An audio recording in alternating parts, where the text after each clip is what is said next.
Okay, so today I have with me A.F. Stewart. Hi, Anita. Hi, glad to be here. I'm looking forward to this. I am Anita Stewart. I write under A.F. Stewart, my initials. I write horror, of course, also dark fantasy, supernatural. I've written some steampunk, and lately I went and dipped my toe in the paranormal cozy mystery world, which was an experience. Because I'm kind of known for murdering off the characters that I write about. So writing a cozy was a bit of a painful experience in some ways because I couldn't kill anybody. But it's weird because people who are drawn to horror or fantasy also read a lot of mystery or cozy mystery, even though they don't have that much in common. I love that. Yeah, I read a lot of mystery myself, so I mean, getting into the cozy mystery wasn't hard for me as a writer, but toning down what I usually do with the dark stuff was the problem because I usually lean into that hard in a lot of my stuff. So yeah. Just don't let anything happen to the cat because cozy mysteries need a cat. Do Oh you yeah. have a cat in Yes, yours? I do have a cat, and so you don't have to worry. Nothing will happen to the cat. That's good. Although the cat does get a bigger storyline in book 3, so. Oh, so I'll have to read book three, all three books.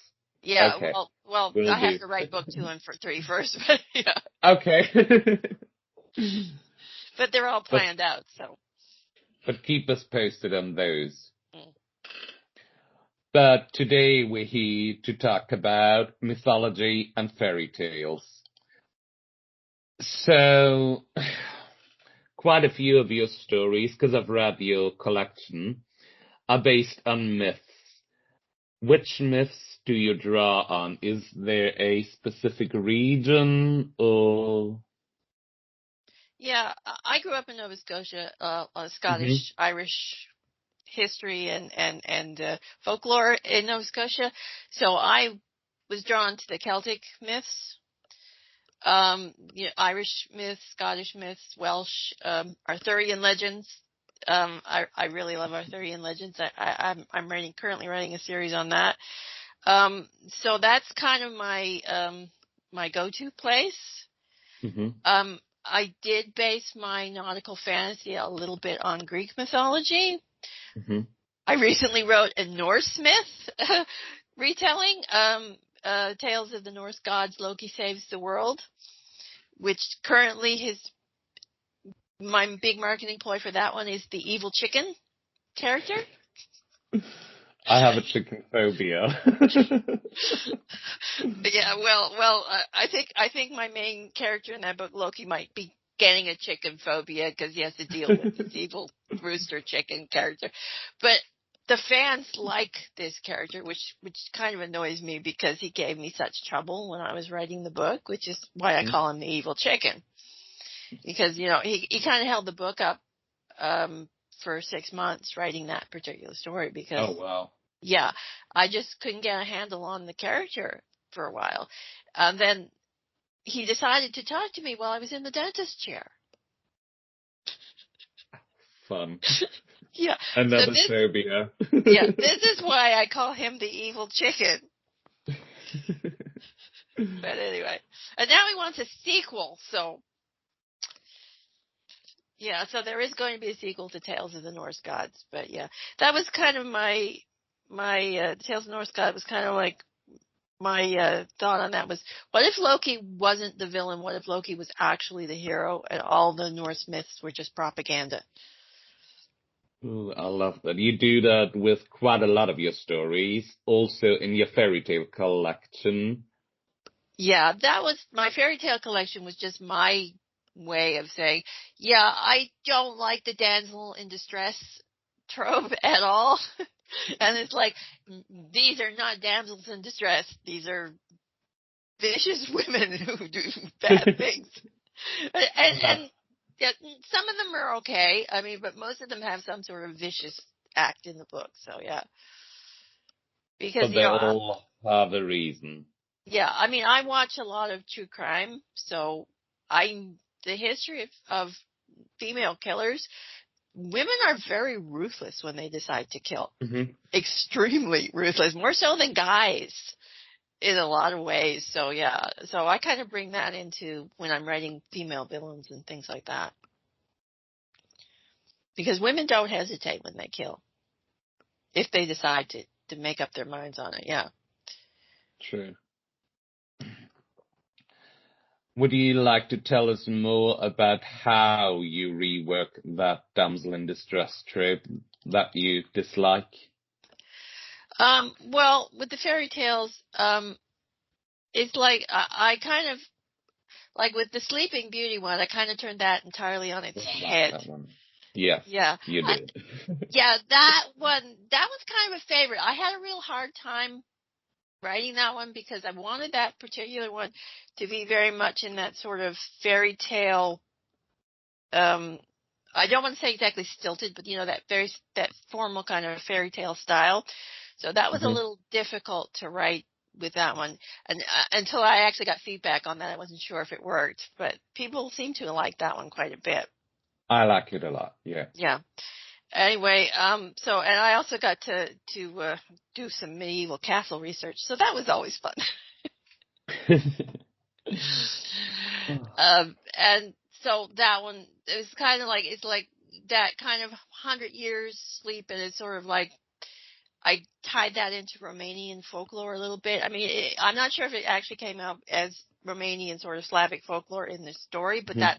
that was the inspiration for that particular for that, and all their undead uh folklore tales. So yeah, Because if I remember correctly, in Slavic folklore, women are quite powerful.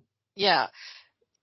Yeah, I mean, there is a lot of underlying, especially when they've been wronged or they're out for revenge or something of that nature. Yeah. And, like with the Snow White one, that one was kind of a surprise to me because when I went into it, I was going to write just a basic Snow White retelling only Hmm. set in Japan. But then as I was writing it, it was like, okay, the Wicked Queen is now falling in love with Snow White. What do I do with that? So I just ran with it and just sort of that was sort of like a sort of a commentary on marriage and the history of being oppressed of women and things like that and the Hmm. choices they had to make because of that and basically getting what power they could. True, because if you think back on it, marriage, it's still not where it should be, but a couple of decades ago, even it was Yeah, and you sexist as, yeah. yeah, and then I threw in, the Japanese folklore like yokai and the ghosts and stuff like that. So that was fun. And actually, the one that really surprised me was Red Wolf, which is the Red Riding Hood story. That was one of my favorites. Well, I'm glad because I hate the Red Riding Hood, the original Red Riding Hood story. Oh, I yeah. I hate that story so much because it's just it I don't know what it is about that. The Goldilocks fairy tale is the only other one I hate worse because Goldilocks is a vandal and a felon. Okay, Hmm. she is not a heroine. She broke True. into the bear's house. True. But the Red Riding Hood story is just so. I mean, maybe the original story makes a little more sense, but the kind of the Disneyfied version of it makes Hmm. no sense. The wolf ate them. Hmm. If a wolf and why is Red Riding Hood so dumb she cannot tell her wolf from her grandmother? I mean, this is what bothers me about the story. She's just dumb. True. So, but when I was looking into what fairy tales to to retell, I was looking into different myths and the Celtic myth, and I came across this obscure reference to the Morrigan Hmm. as one of her forms was a wolf. Hmm. I thought, wow, what if I put the Morrigan as the wolf, and she's not stalking Red Riding Hood, but helping her?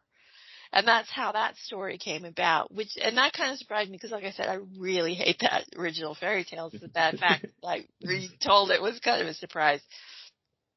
And the Little Mermaid fairy tale, both the ending of that ending of that was not planned.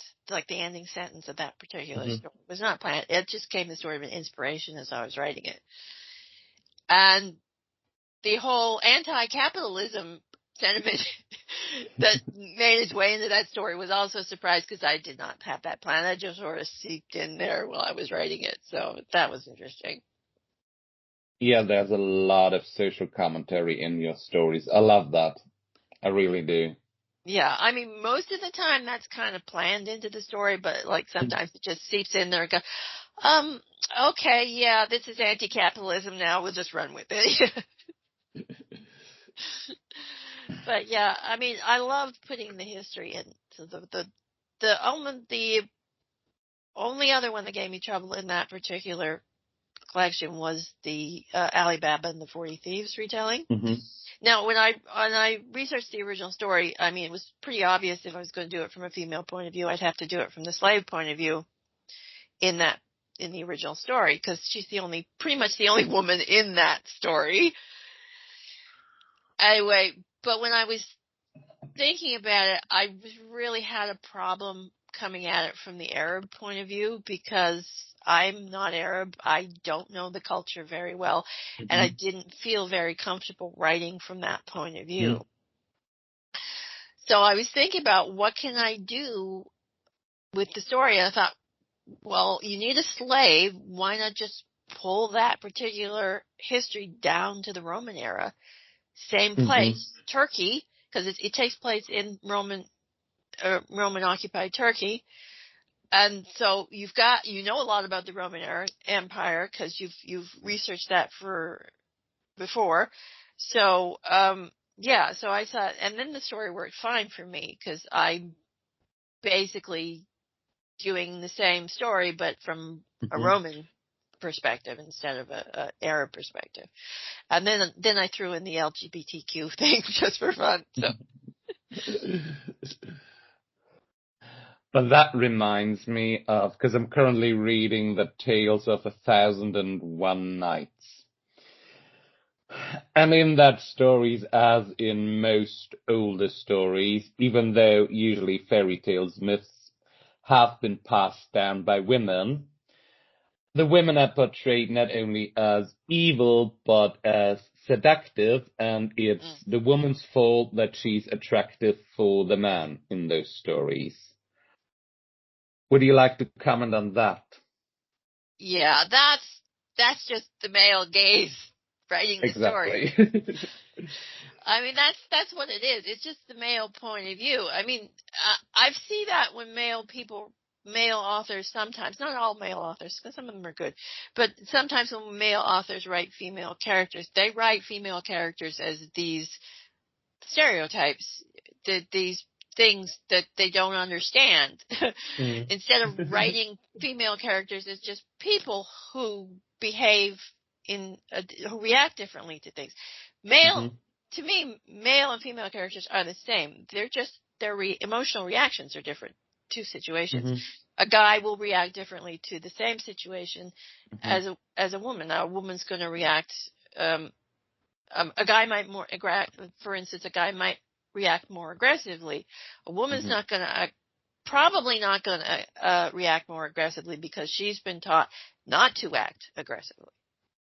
That's exactly what it is. We're going to come into a situation. We're going to come into a situation, and we're going to assess it first because we have to. It's basically wired into our DNA at this point that we have to assess a situation, assess it for danger, assess it for how we can react to things without making it worse. And so that's kind of what society has taught to us. And men have a lot more freedom, I think, in that respect for reacting to things. And I think that's kind of why guys don't understand it, because they don't understand that women aren't reacting like them, not because they don't want to react like that. I mean, trust me, there are a lot of situations where I would have loved to act aggressively, but your immediate reaction when you're doing that is not to tell someone to bad words, insert bad words here, but to react a little more calmly. As I grow older, that becomes less and less. And I'm finding that with a lot of women my age, that is also the case. Women are becoming less and less likely to not act meekly and not act non-aggressively. We are more likely to speak our minds and to actually tell people off these days, because we're kind of tired of it. And that's, and I think that's why I like to put into my characters women characters who have just come to the end of their rope, and now they're lashing out at the situations they put into. Sort of like the straw that broke the camel's back. Yeah, a little bit.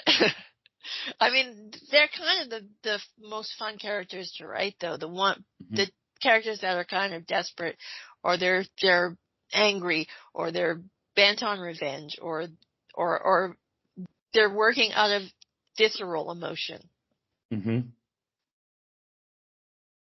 That's a powerful statement you gave there. Thank you. Would you like to talk about any stories you've read lately that you feel like deal quite well with this? Well, actually, my reading habits these days aren't as good as they should be. But I mean, the thing I'm finding, like, I read some romance, and there's a reason why I read historical romance over contemporary romance.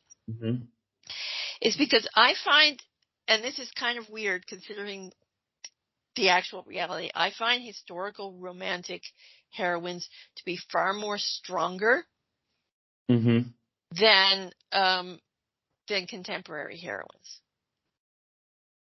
Okay. Because I think it's because in a lot of ways historical romance writers have to make history more palatable for modern readers. So their heroines have to be a little stronger than the reality of what it was. And contemporary romance authors, now it's not always this way. I mean, there are contemporary romance authors that have kind of broken that mold, and it's getting a little better. But contemporary romance authors tend to have strong characters. They start with strong women to begin with, right? They're business women, they're professionals, they're whatever, right? And they have to soften those characters down, or at least they think they have to soften those characters down to make them do the romance part of it. So that's kind of what I've found over the years. But there is one writer, Elizabeth Wheatley. She writes romantic fantasy. She's got some really good, strong heroines. Especially her Wrath and Weeping series. It's sort of a Viking Anglo-Saxon inspired fantasy. And I like her heroine in that. Her heroine is, she's a typical, she's a sorceress. The heroine's a sorceress. She's not strong and like that, powerful, strong, but she's got this kind of like quiet strength. It's like she's lost her sister, she's lost her father, she's lost her kid. She's like done with her husband, because her first husband he wasn't a bad guy, but he wasn't interested in marrying her. Oh, okay. It was a kind of an arranged thing. So she's just like, no, I cannot take him anymore. So she divorces him, and her uncle, who's the king, arranges for her to be married to this guy that's up north. I don't want to call him a barbarian, but that's kind of like the sort of like the tropiness of it, more like the wild Viking sort of character, right? But the relationship between those two, he's actually, he's a decent guy though. And the relationship between those two kind of, it evolves naturally. And she takes she works through her grief and she takes her power back a little bit. So I'm really liking where that story is going with that particular series. And again, with her Dangerous Assassin series, which I'm also reading, her main character is an assassin. Oh. And a pretty badass, kick-ass assassin too, who ends up having to get married to this guy who's basically possessed by a demon. So, so I mean, I like it. She doesn't make her female characters compromise, right? They're soft, they're powerful, they're fully rounded in characters. So that's what I like about it. Do you have one recommendation for us for a British horror or Gothic novel written by a woman? What's your favorite? I know there are a lot. Well, yeah. There are too many. I go with a classic like Frankenstein and Mary Shelley.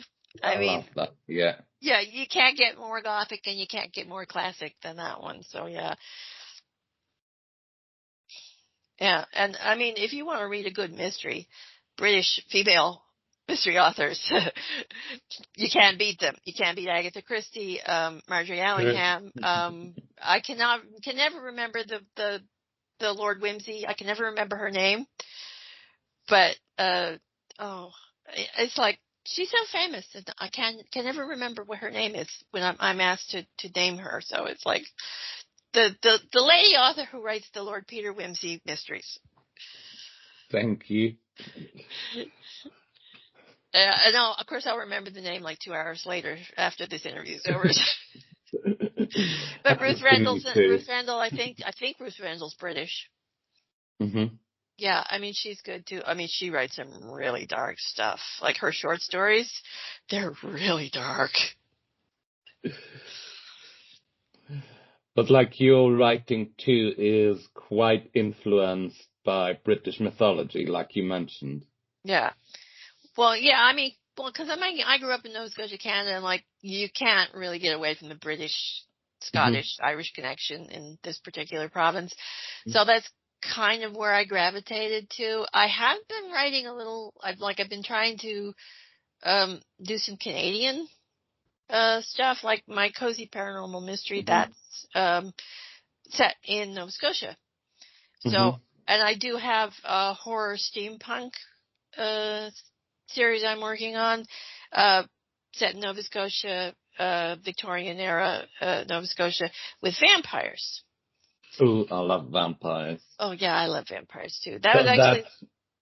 Vampires is actually the first book that I published, the Chronicles of the Undead. I'm writing that down for our listeners and for myself. The Chronicles of the Undead. Yeah, that one was an interesting one to write because it's an epistolary book. It's written as diary entries, and it's set in the Georgian period, into the Regency period, late Georgian into the Regency period, and it's 3 generations of a family that have to deal with the fact that their neighbors are vampires. Oh. That's where the inspiration came. It's like, what if you found...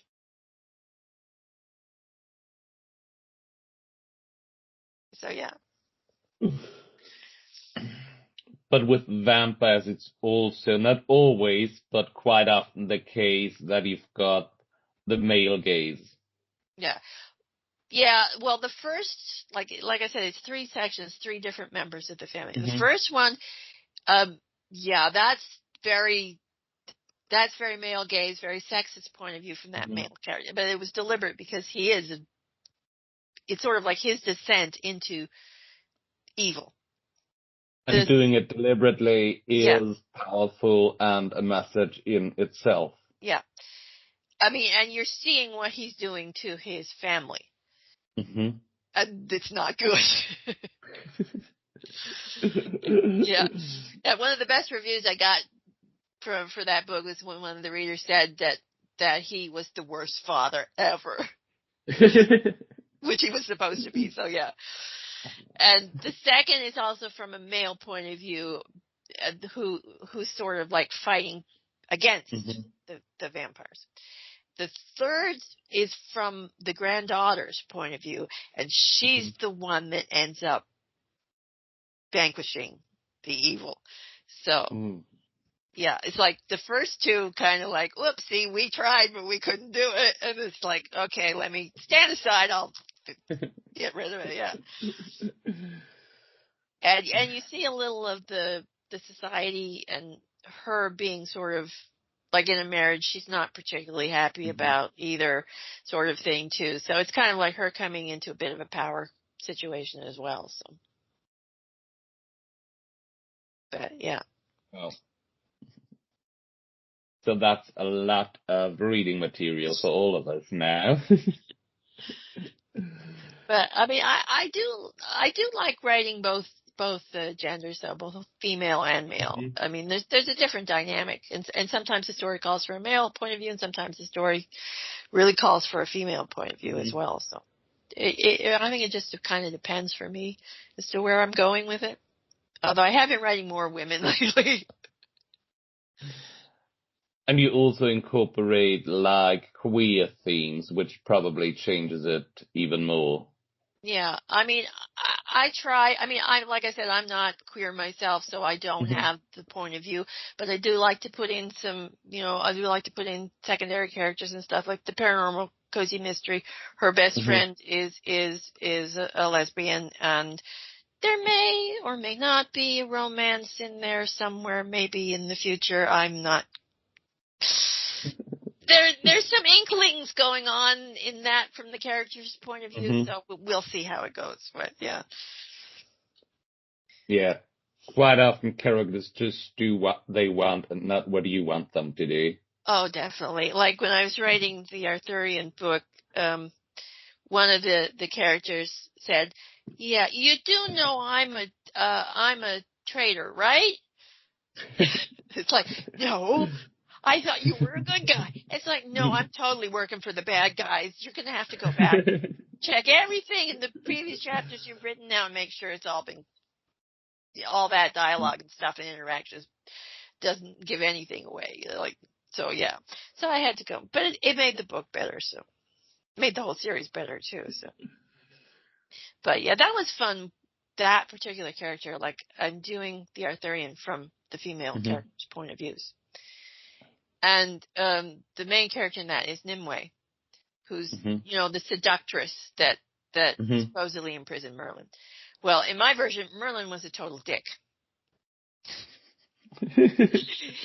He was an abusive partner and total. No one likes Merlin, and so she kind of imprisoned him originally in the cave, because he was trying to do something bad, and she stopped him. And then in the prequels, he comes back. She stops him again. I'm not going to give away what she does to him, but he deserved it. We'll have to read it. Yeah, and the other characters in, like, the other main characters in the book and the series are also women. There's like Morgan Le Fay, her best friend. Izzo comes into it, who's the grandmother of her apprentice.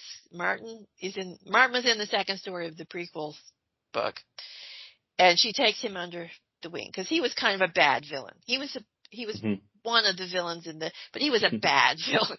It's like he sort of got dragged into villainy kind of reluctantly anyway. So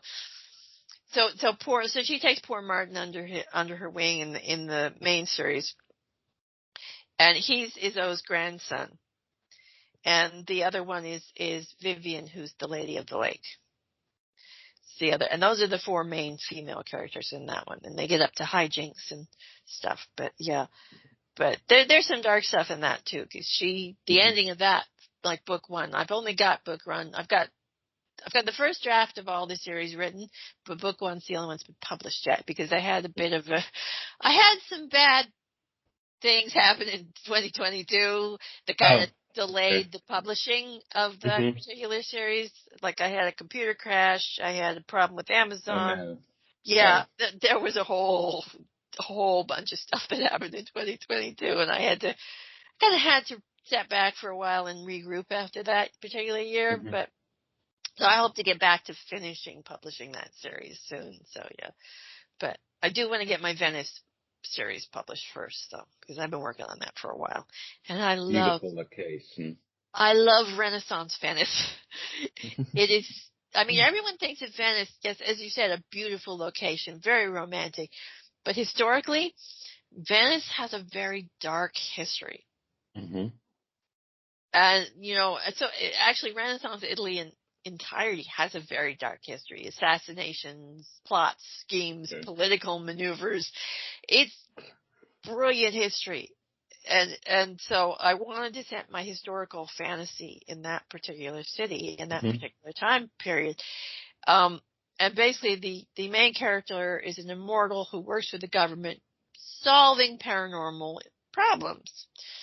And we've got a big paranormal problem in the first book, as there's kind of this criminal enterprise trying to topple the government.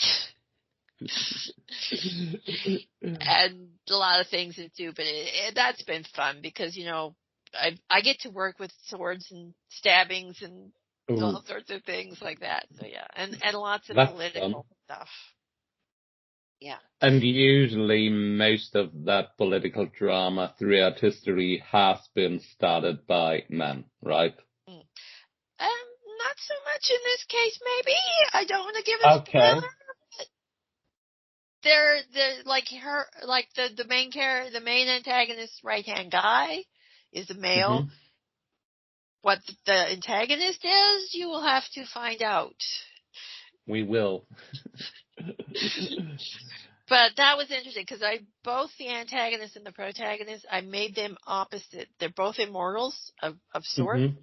and I made them kind of the same motivations but opposite approaches to that. So they're kind of mirror images. Ooh. Ooh. Yeah. Which is also quite a common Gothic trope. Yeah. Mm. One of my favorites. I love it. Yeah. Plus, you get carnivorous mermaids and different things like that. So.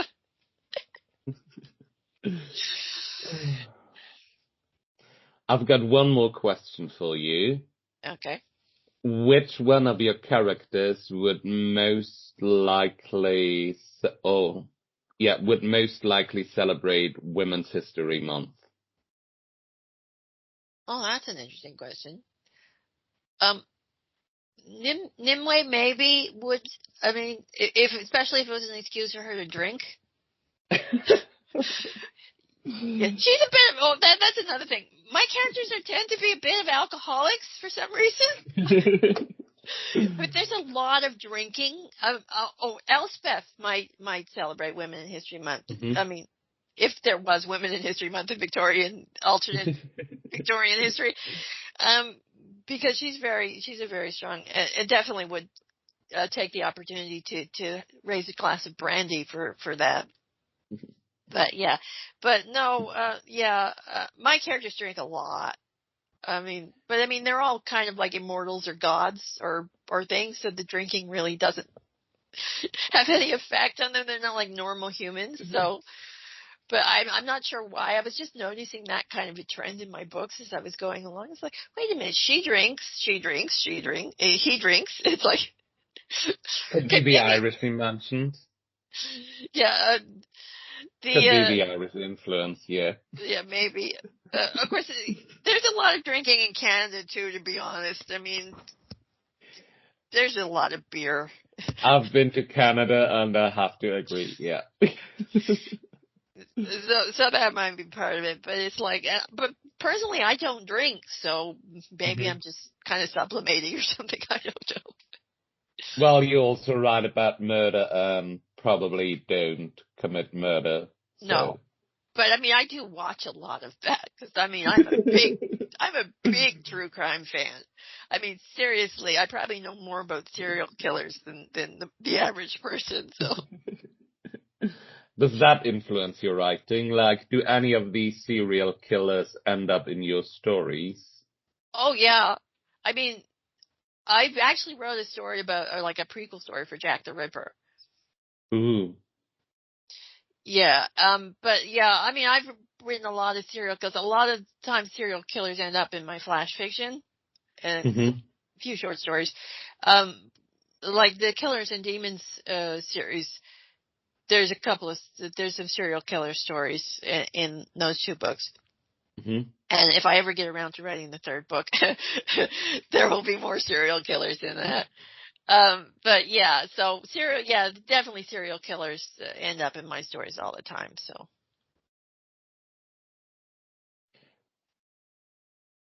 So even more reading for all of us to do, but this was so interesting. Thanks for sharing your thoughts with us Yeah, that and was it. insight into your process. Is there anything you'd like to say to our listeners before we end this? Yeah, go out and read women horror writers, especially the independent ones, because there are a lot of women out there writing really good stuff. I mean, Lee Murray, Angela Eureka Smith. Um, I'm trying to think of them off the cuff, and of course, all the names are going out in my head. But I mean, those are two that I personally read. Those two. I love their stuff. There's so many female horror writers out there. I mean, you can probably find a few in Crystal Lake because I know we've published Amanda Blake. She's got a new book coming out soon. She's the one on Thanksgiving. That one sounds fabulous. If you like dark, especially if you like extreme, because she does the extreme horror. Mm-hmm. If you like that, yeah. Candice Nola. She's done a couple of short stories, novellas for the Dark Tides. I've interviewed her. Jess Hart Stone has a book coming out that looks really good. So yeah, I mean, just go out and find female horror writers because they're dark and twisted. Because I've interviewed quite a few of them and they are dark and twisted. And we'll be sharing stories by women all month long. So read on, read Anita's stuff. We'll provide you with a list. Thank you so much. Yeah, and then thank you for inviting me. It was a pleasure chatting with you. It really was. Thank you.